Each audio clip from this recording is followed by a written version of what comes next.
Hello guys, this is Zaxter99. Today I'm going to go ahead and share a little bit of a game I'm pretty pumped about, H1Z1. And this is the upcoming free-to-play zombie apocalypse MMO for the PC and the PS4. It is by S.O.E Online Entertainment. And here we're taking a look at some video that I got from a live stream they did on Twitch back around April, middle of April sometime. And the video here is kind of blurry because they were doing it on Twitch. It doesn't give you the high graphics quality. So even if you turn up your resolution to high definition 1080p or whatever, you're still not going to see this in any kind of high definition just because their stream wasn't a high definition stream. It does show some pretty cool stuff here. They're going through a town, kind of showing what the houses look like and what the terrain looks like in the game. This is actually Jimmy Wizenhunt. He's one of the game developers and then one of the technical directors there right beside him. Here they're actually showing that you can actually build cars and use them to get around quicker. Use them as a weapon, mass destruction. You can kind of run over zombies here as they demonstrate. Looks like a lot of fun. Being able to just run them over, run other players over, whatever it might be. Now, I do want to go over some of the facts here, or some of the facts that I've seen for the game. This is from Jimmy Wizenhunt. Jimmy Wizenhunt is saying that pretty much all the developers for this game worked on Planet Sign 2, so they're going to use the same engine, the Forge Light engine, to make this game. And that most of them are huge fans of DayZ and the rest, like Rust and the other survival kind of apocalypse games out there. Now, they want to say the size of the world that they're going to make is about 64 square meters, the same size as PlanetSide 2. And then they're going to add on to it, and they're going to make it all seamless. So that sounds pretty nice. So pretty nice sized world. Here you're seeing some of the graphics, some of the kind of old trucks. He's trying to get that wood in the back. The zombie's kind of around, not alert to him yet. There's another player he sees, one of his dev guys or game developers, playing the game as well. And kind of wave to him and say, hey, friendly, friendly, whatever. And you can talk on voice. And they did mention that the louder your voice is, it could present danger, as in zombies can hear you. So you want to try to be quiet if zombies are around. Whacking this barrel might cause a zombie to see you. And here he actually blows one of these barrels up by striking it, not paying attention. And then he's kind of like, whoa, what happened? Pretty interesting Twitch stream, though. I'll go ahead and put a link to this stream and some other links for this game below. I just came across this just a couple of days ago myself, so I've been learning a lot about it, and I'm pretty pumped for this game. Now, some other facts. One thing I want to go ahead and say is that if you guys have been following this game, you're probably going to know a lot more than I can actually provide you in this, approximately 10-minute video that I'm just going to do here. But if you're kind of new to the H1Z1 idea, you may actually find some interesting facts in here in this highlight video that I'm going to go ahead and do. This is just some of the Twitch stream, the first Twitch stream video highlights that I found. I kind of took the best parts that I saw, and here they're kind of running from zombies, and the zombies can be very deadly, they say, especially one-on-one, especially if you're taking on a gang of zombies, a horde of zombies. It's probably not going to be very easy to do, especially starting out.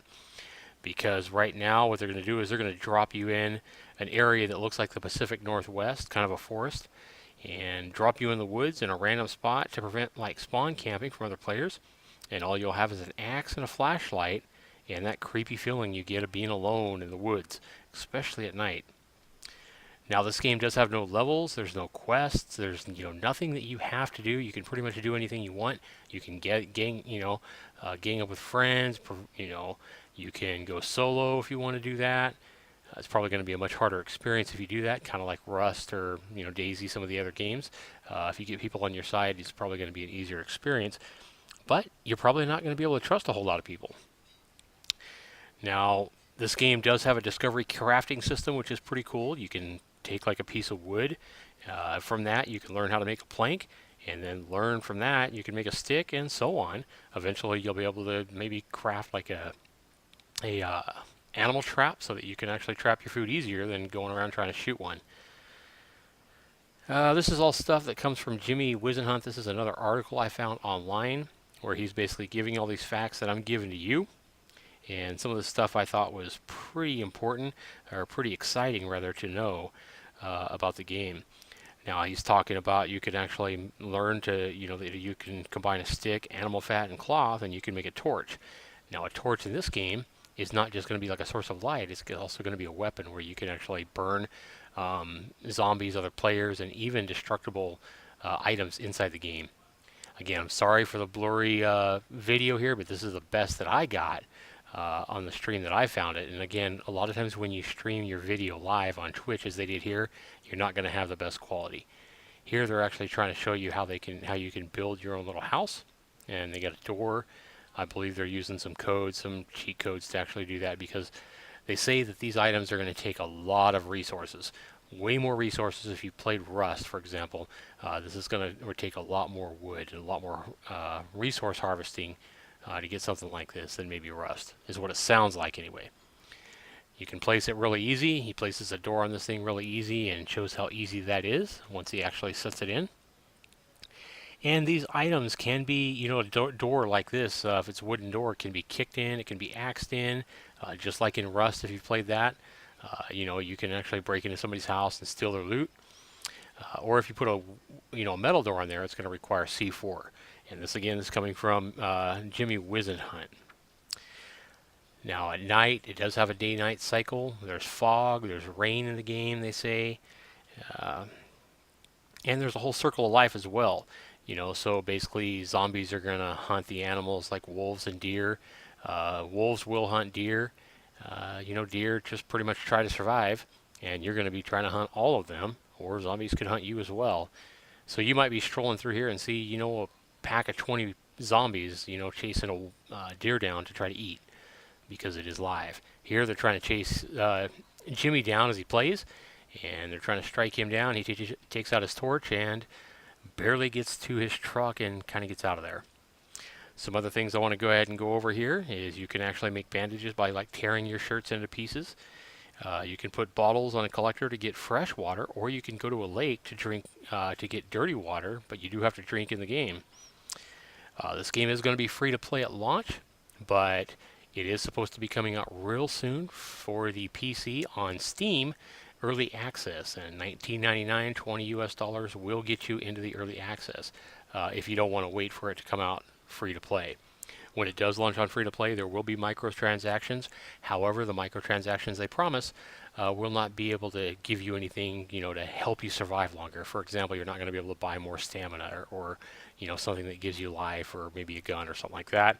But instead, you might be able to buy, I think he mentioned a black ski mask, or you might be able to buy some special dance emotes or different emotes that maybe other people don't have, just to look cool.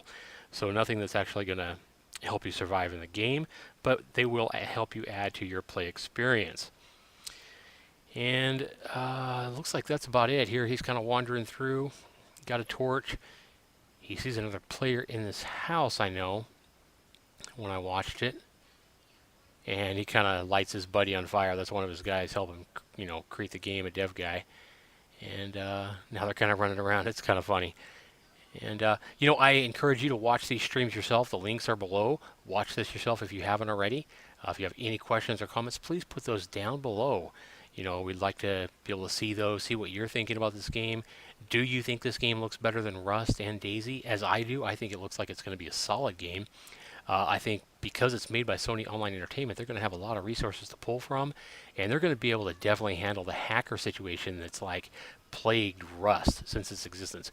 Rust, for example, and I think Daisy too, were kind of coded sloppily by the smaller indie teams, as you might expect, and they just have a horrible time controlling all the hackers and stuff like that. And I know that S.O.E Online Entertainment is going to be able to control the hackers in this game, so I'm very confident in that. This is some footage from a trailer here as well.